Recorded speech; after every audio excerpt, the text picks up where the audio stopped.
Legal, vamos lá, vamos entender agora tudo, mas tudo mesmo, hein, sobre justiça gratuita. Assunto muito importante para que a gente possa gabaritar qualquer questão de concurso público, qualquer prova da OAB e muitas vezes também advogar com qualidade.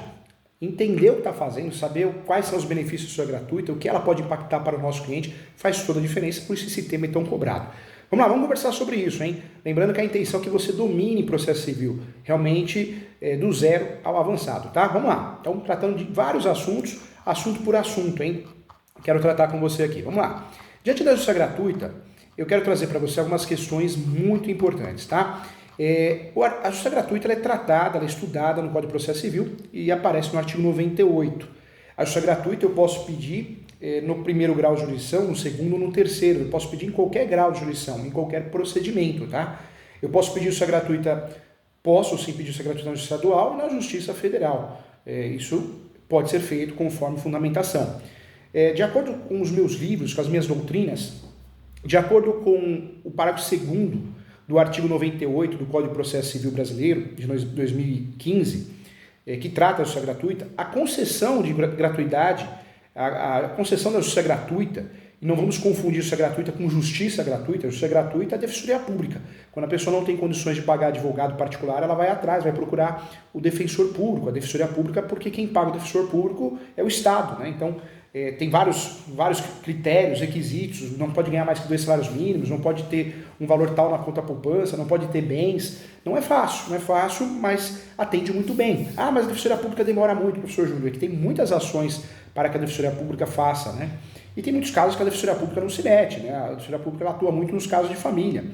Divórcio, separação, inventário, testamento, faz muito isso, pensão alimentícia. Então, nem todas as defensorias públicas fazem de tudo, até para limitar serviço também, poder atender os necessitados. Justiça gratuita não tem nada a ver com a justiça, ou melhor, com a defensoria pública. Justiça gratuita, eu contrato meu advogado, minha advogada particular e peço a justiça gratuita. Se ela for deferida, eu não pago taxa judiciária, eu não pago citações, eu não pago taxas recursais, eu não pago sucumbência ao advogado que ganhar, se ganhar e eu perder. Então, a regra é essa. Em regra, eu não deveria pagar o perito, mas eu pago.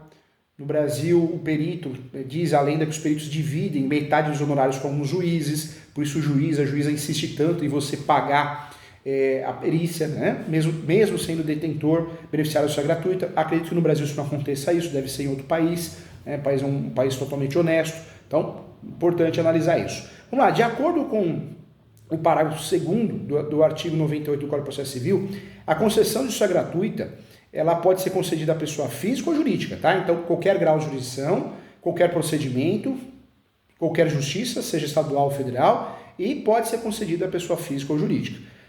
Essa possibilidade de ser pessoa jurídica não afasta o direito dos benefícios da justiça gratuita. Também não afasta a responsabilidade do beneficiário pelas despesas processuais e pelos honorários advocatícios decorrentes da sua sucumbência. Então, quando eu tenho a justiça gratuita deferida, eu não pago nada, em regra, a não ser perícia, porque, infelizmente, alguns juízes entendem dessa forma. Eu entendo que não tem que pagar, está no artigo 98, ninguém pode julgar algo contrário à lei. Vamos lá. Com efeito, o vencido, o beneficiário da justiça gratuita, as obrigações decorrentes da sua sucumbência ficarão sob condição suspensiva de exigibilidade. Então, consegui justiça gratuita, perdi a ação, não vou pagar nada. Não, se a sua situação mudar financeiramente, existe uma condição suspensiva. Isso daí é perigosíssimo. Tem escritório especializado só nisso.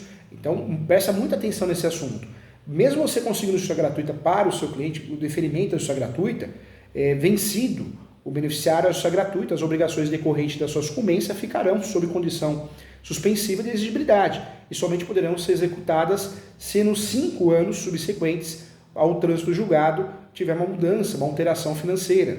Então, pode, nesses 5 anos, a parte reivindicar, o advogado, a advogada tem direito à sucumbência, reivindicar essa sucumbência da decisão que a certificou. E o credor, de fato, demonstrar que deixou de existir a situação de insuficiência de recursos financeiros que justificou, na época, a justiça gratuita, o deferimento da justiça gratuita, extinguindo-se, passando esse prazo, tais obrigações do beneficiário não existem mais, ok? Então, tem esse risco de 5 anos aí.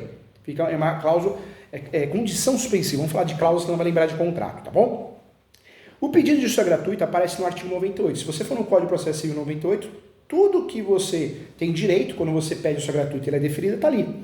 Para conseguir justiça gratuita não é fácil nas ações imobiliárias, no direito do consumidor também não é fácil, é mais fácil, mais simples no direito de família, porque presume-se que a pessoa já tem uma situação financeira difícil, nas ações de alimentos, ações de execução de alimentos, oneração de alimentos. Mas no direito imobiliário, nas ações cíveis no geral, você tem que provar com declaração de imposto de renda, você tem que provar para conseguir justiça gratuita com documentos, contas, cobranças, notificações, você tem que provar que o seu cliente vive uma situação financeira difícil, tá bom? Senão não tem o deferimento com facilidade não. O pedido de justiça gratuita, gente, ele pode ser formulado na petição inicial, na contestação também, na petição para ingresso de terceiro no processo ou em recurso, em qualquer momento. Ser superveniente, a primeira manifestação, a parte na instância, primeira vez que eu vou falar no processo eu tenho que pedir, tá? O pedido deverá ser formulado por petição simples, nos autos ou no próprio bojo da ação, da inicial, da contestação, e não suspenderá o curso do processo. O juiz, gente, de fato, o juiz somente poderá indeferir o pedido de justiça gratuita se houver nos autos elementos que evidenciem a falta dos pressupostos legais para a concessão da gratuidade, né? Devendo, antes de indeferir, o pedido determinar à parte a comprovação do preenchimento dos referidos pressupostos. Então não pode o juiz, indeferida, ele vai pedir para você juntar documentos para provar, é a regra do jogo, tá? Então fique atento em relação a isso.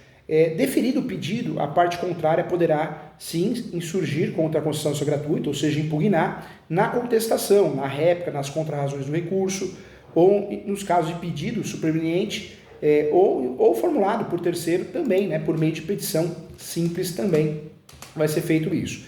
Ou a ser apresentada no prazo de 15 dias nos autos do próprio processo, sem suspensão de seu curso, tá? Então, importante também.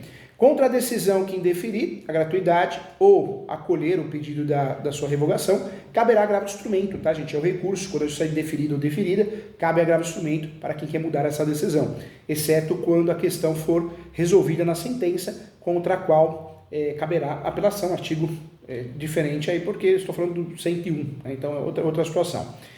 Presume-se sim verdadeiro ou verdadeiras as alegações de hipossuficiência, deduzida, né, exclusivamente por pessoa natural, uma simples declaração, aquela declaração de pobreza. Então, declaração de pobreza, aí assina, preenche e assina. Tem que ter essa declaração, presume-se a partir dali, ponto importante. Para a pessoa jurídica, a alegação de insuficiência deve ser acompanhada de prova, tá? Conforme o artigo 98, parágrafo 3º do CPC. E por fim, gente, é importante registrar também que a gratuidade poderá ser concedida em relação a alguns atos, né, também, então, no processo todo, ou alguns atos, isso também acontece, ou também constituir uma redução percentual de despesas do processo que beneficiar o autor da ação. Eu posso pedir também o parcelamento das despesas processuais e posso pedir também, outra dica que eu te dou, que o pagamento seja realizado ao final, tá? Então, outro ponto importante. Legal, né? Então, agradeço a vocês, só estou separando os assuntos de forma para ficar bem didático, por tema, fica mais fácil de você compreender, tá bom? Um abraço e até a próxima.